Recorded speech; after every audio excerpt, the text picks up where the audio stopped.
Okay, so we are gonna paint our trees today, and then when we're done with that, we're actually gonna paint something else. So when it comes to paint, there's a lot of things we need to know. So first of all, we're pretending like I'm at my seat, my paint's next to me, my water's on top of my paint. That means if I have a neighbor, my neighbor is sitting right here next to me, they also have a newspaper and a paper, okay? We're sharing the paint, we're sharing the water, we each have our own brush. So there's a lot of things we need to know. So first of all, with temper cakes, these are temper cakes. Temper cakes need water. You don't want to pick up the temper cake. That's never anything that you should do. You shouldn't be touching it. It's paint. You do have to be gentle with it, okay? It will break, and we don't want to do that because it's very expensive. You're going to need to use water with the brush to create the paint, okay? Because obviously, like, they're solid, and so we have to add water to them. Your brush, though. So you have a metal part on your brush. If you take metal and you start rubbing it on paper, do you think it's going to create a hole? Yes, okay. The other thing is you also have water. If you take water and you rub it over and over on paper, it's also going to create a hole. So when you use the brush, you just want to use it very gently. You don't need to rub the paint on your paper or scratch the paint on your paper. You also don't want to do that with the paint either, okay? So I'm going to demonstrate how we're going to paint, and actually we're going to do this whole part together. So while you're painting, you're completely quiet and you are painting on your own, and we're going to do this together so we can get it on the dry rack and get the next part done. So what I'm going to do, we're all going to take our brushes now. We're going to put it in the water, and we just need to get it a little bit wet, and then we're going to pick a color, okay? So my first tree is purple. I don't want to paint it purple. I want to paint it a different color that I did not color with.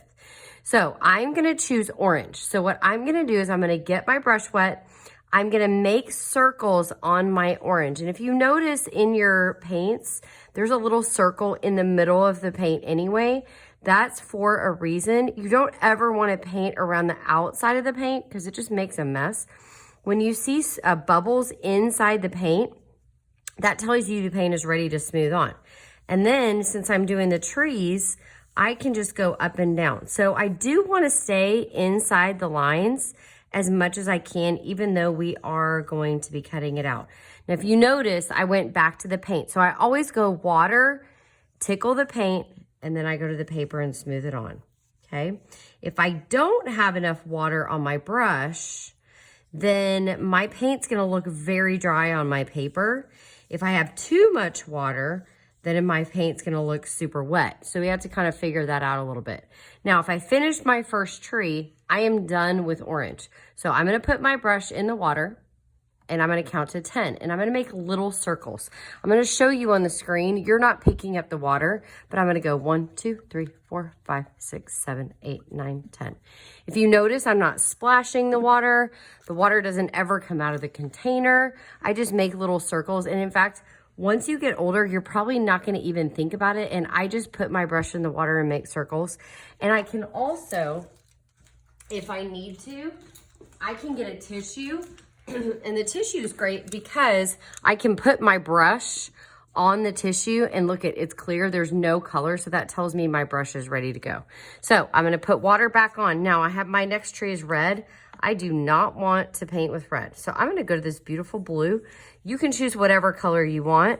We're definitely not going to paint with black or with white. So sorry, I forgot to say that at the beginning, but I always want to go water, paint, paper so that I can smooth my paint on. Now, while you're painting, you're also going to notice the paint is going to stick to the white part of the paper, and it's not going to stick to the crayon. The crayon is going to resist it because it's made out of wax. I'm also kind of turning my brush sideways, and I'm painting my branch also, okay? And any little puddles I see, I'm going to move them maybe to some dry areas that I have. I'm not painting my spaces. I'm only painting my tree. And my whole tree is one color. Then I'm going to go back to my water. 1, 2, 3, 4, 5, 6, 7, 8, 9, 10. Okay, last color. You can choose whichever. I colored mine blue. I definitely do not want to do blue. So I'm going to go ahead and go for green. Again, you can choose whichever color you want except for black or white. And we're gonna go ahead and paint. Again, I'm painting up and down, water, paint, paper. Now, when I say tickle the paint, I know that sounds super funny, but that's literally what you're doing. You're not wanting to smash your brush in the paint. You're not wanting to scrape the paint. We never want to do that. In fact, that is not, if you ever end up with paint all over the middle part of your brush, it's because you're not painting the right way. Okay, now I'm gonna put my brush in my water. I'm gonna put my trees on the dry rack with my newspaper. I'm gonna grab another newspaper and a pencil, and then I'll explain the next part in a minute.